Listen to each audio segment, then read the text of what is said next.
નમસ્કાર, benefit business બુલેટિનમાં આપનું સ્વાગત છે. હું રાજવી. તો જાણીએ આજના મહત્વના સમાચાર.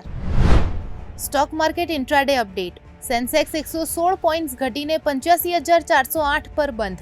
નિફ્ટી 50 35 પોઈન્ટ્સ ઘટીને 26,142 પર ક્લોઝ થયો. ઓઇલ એન્ડ ગેસ, આઈટી અને ફાર્મા શેરોમાં નબળાઈ. ક્રિસમસ રજાને કારણે વોલ્યુમ નબળું રહ્યું. એમસીએક્સ પર સોના અને ચાંદીના નવા રેકોર્ડ ભાવ. યુએસ ફેડ દ્વારા વ્યાજદરમાં કપાતની આશા અને ડોલરની નબળાઈથી તેજી. એમસીએક્સ પર ગોલ્ડ ₹1,38,676 પ્રતિ 10 ગ્રામ, સિલ્વર ₹2,24,300 પ્રતિ કિલો. આંતરરાષ્ટ્રીય બજારમાં સોનું $4,500 પ્રતિ આઉન્સ પાર. કેસ્ટ્રોલ ઇન્ડિયાના શેરમાં 9% સુધીનો ઉછાળો. બીપી દ્વારા 65% હિસ્સો સ્ટોન પેકને વેચવાની જાહેરાત બાદ ભારે ખરીદી. એનએસસી પર વોલ્યુમ 29 ગણાથી વધુ વધ્યું.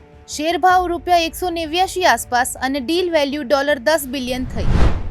સરકાર દ્વારા 2 નવી એરલાઇન્સને એનઓસી મંજૂર થતાં ઇન્ડિગોના શેરમાં 2%થી વધુનો ઘટાડો. વધતી સ્પર્ધાની ચિંતા વચ્ચે શેર ₹5,048 સુધી સરક્યો. સરકાર ભારતીય એવિએશન માર્કેટમાં નવા ખેલાડીઓને પ્રોત્સાહન આપી રહી છે. તો આવા જ મહત્વના સમાચારો જાણવા માટે જોડાયેલા રહો બેનિફિટ ન્યૂઝ સાથે.